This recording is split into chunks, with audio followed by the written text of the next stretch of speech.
this topic is something that is gaining a lot of media attention, and it's something we also need to educate ourselves a lot about. So today I'll be speaking in the general aspect of it. Last time I spoke on depression in terms of parent understanding. However, today we're going to focus on the general aspect of it. So Responding to Life is a platform that was created to empower, inspire, and motivate the lives of individuals. We focus also on mental health, and that's what I'll be speaking on. So, going on, depression and anxiety.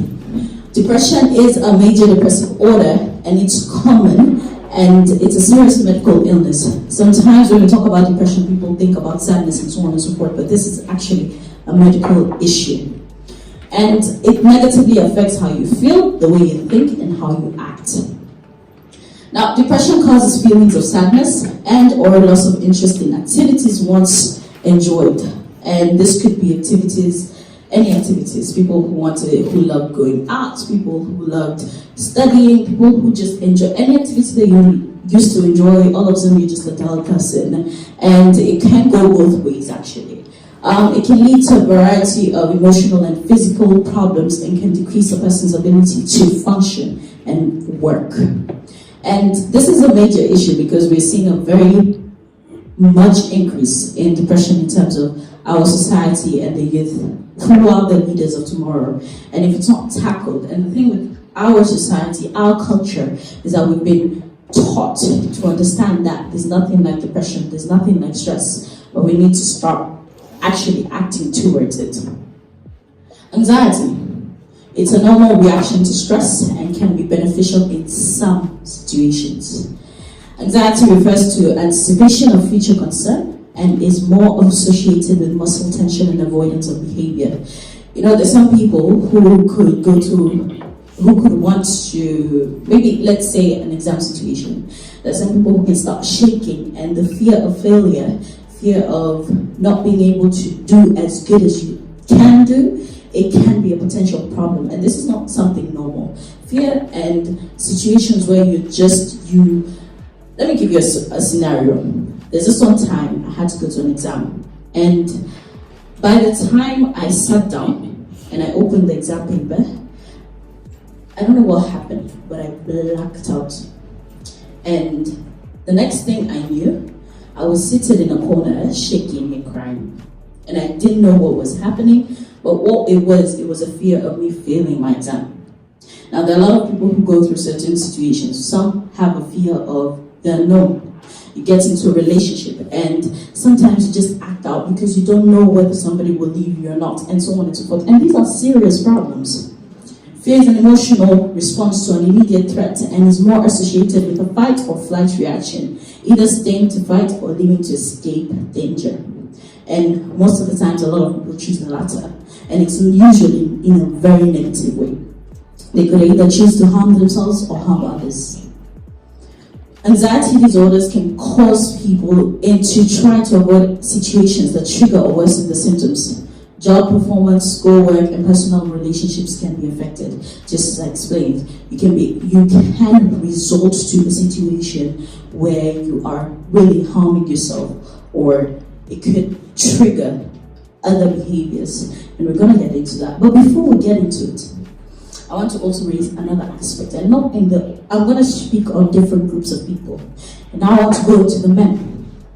And for this, I recently saw a video that I want to share with you. So for the next 12 minutes, I want you to sit down. I want you to listen very carefully.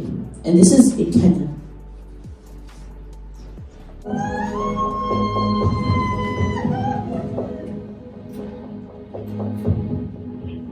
The number of suicides reported have occurred is alarming. Whether it is a mere coincidence or a superstitious occurrence remains a puzzle. When it comes to Kenya, this stories rarely get to see the light of day because a story about murder would get priority in the news, in the dailies, but suicide rarely gets a headline.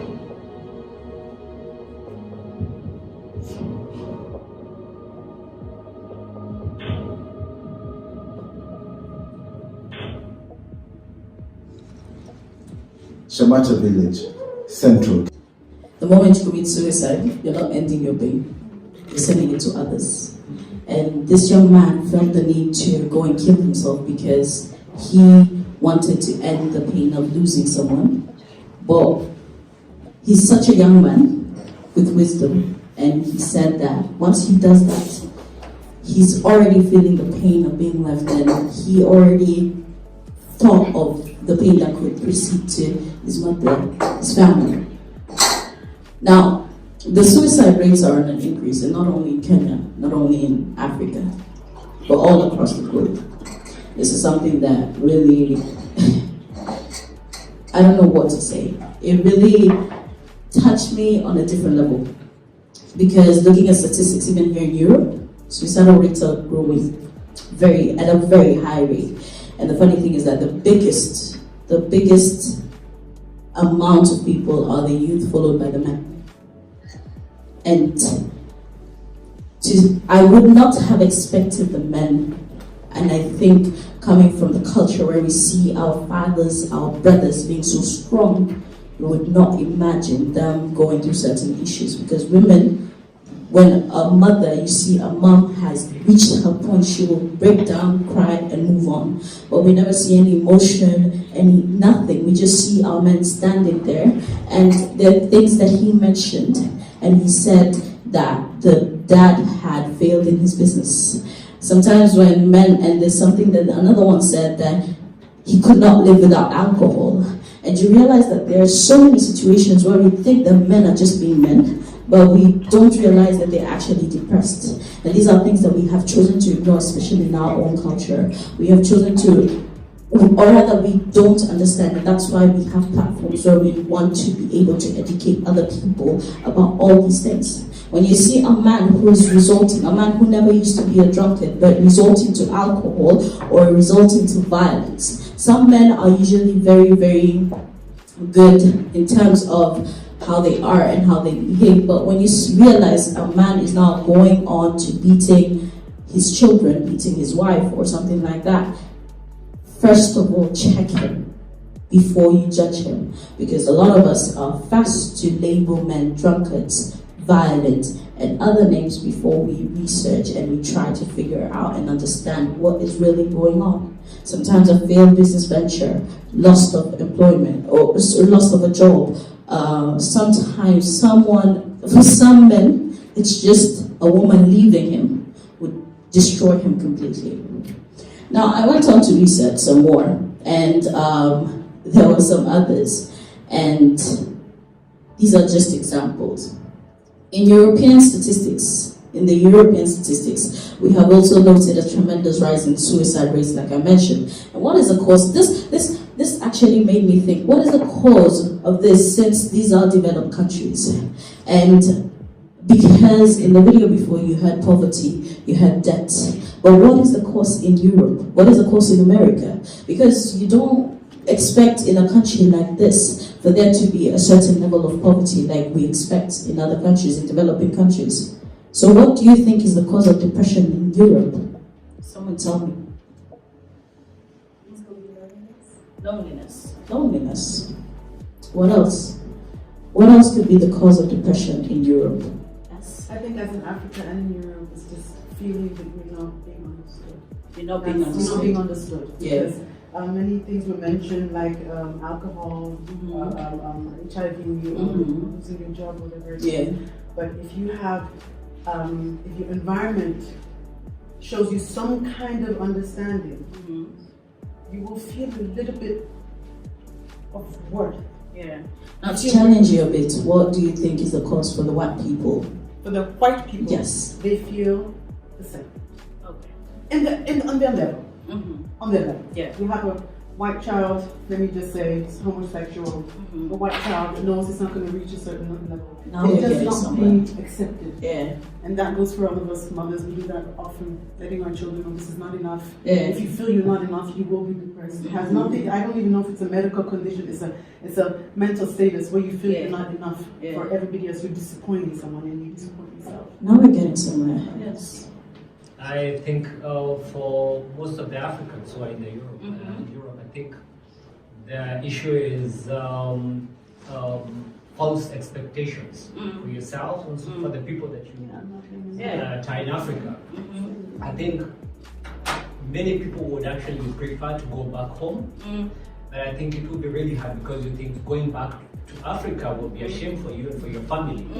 And at the end of the day, you end up struggling with loneliness and with the issue that you're struggling with because you want to keep that image. You don't want to bring shame to your family, to yourself as well. Absolutely. And I think last 2 weeks ago, I was talking to a lady who had been deported to Kenya from the US. And she had to go and hide in Narok which is like really interior. She had to go and hide there for like 3 weeks because she didn't want people to know that she's been deported.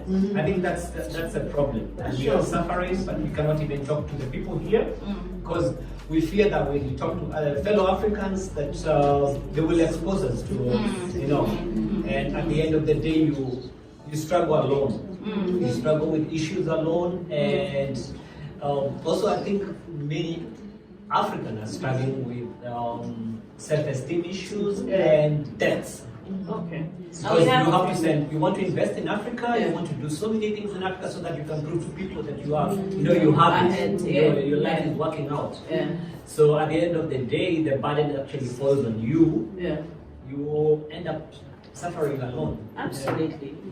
We have 3 more. 1, 2, 3. So we start over here. I think the other thing is the life expense. Life is too expensive. You have to pay a lot of bills and every month. You always landlord is there and schools are open, school fees and everything. So there are always bills and bills and bills, and you end up working. That's a very good point. That's a very good one. Interesting. I was going to say, like, for young, like, say, like, age group between maybe 15 and 20, around there, like, a lot of social media influence, things like your body image or, like, just how you present yourself on social media. Some people can look at that with you, just small things like that can really affect how the person feels about themselves, and we might think, Last one. Yes, thanks so much. I'm just a guest here by accident. It's not an accident, you're meant to be here. I'm sitting at the farthest corner, and thanks to those who have put this together. And when I hear the questions being asked, it's not just about the movie I saw there, but there's some fundamental questions here about the African person. How we came here is very different, very complex.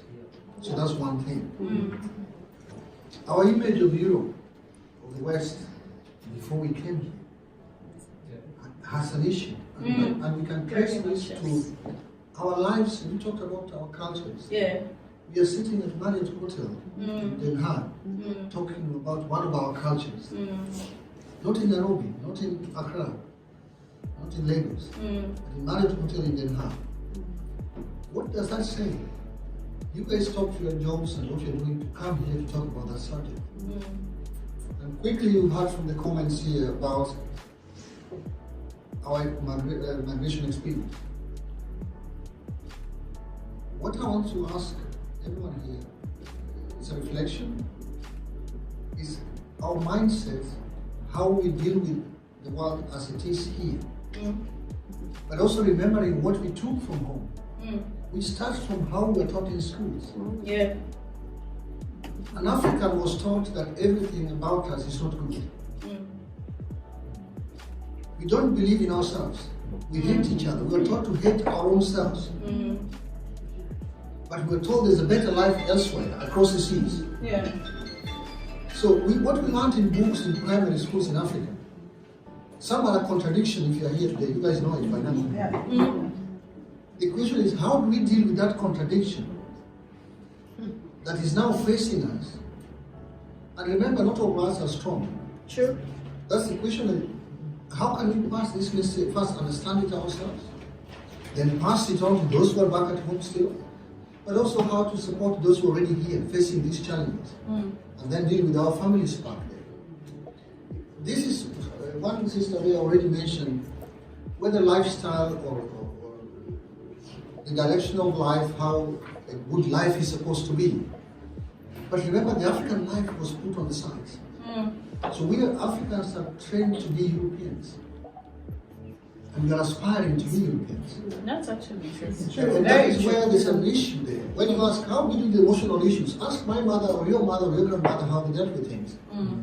But today we pick each other very quickly on things. Become very emotional on things very quickly. I'm not saying you're not supposed to be emotional. But if we do it the way they're doing it here, we are in a crisis because we are not brought up, we don't have the fundamentals for doing that. Here they do that because there are institutions where you can call and address those things. But at home we don't have that. And now we're also lonely here, but because of our skin color, the system here is not meant for us. So how are we going to fail to address our challenges and needs in the system where, although we are here, but no one doesn't want us to be here, that's one thing. So, but if we are faced with challenges, emotional, so deep as this, how do we deal with it? Exactly, we're getting there. We're getting it. Thank you very much for everyone who has contributed. This is amazing because a young girl over there said social media. That's with the young people. That's a very huge. That's something that is very impactful. And slowly it's getting to the older generation as well. And we realize that even we want to look a certain way, and that is affecting our youth. We see that even the men over here, we mentioned very many different things. Bills. There are some people who are really struggling because they thought that this is a land of milk and honey, but when you get here, you have bills every single month.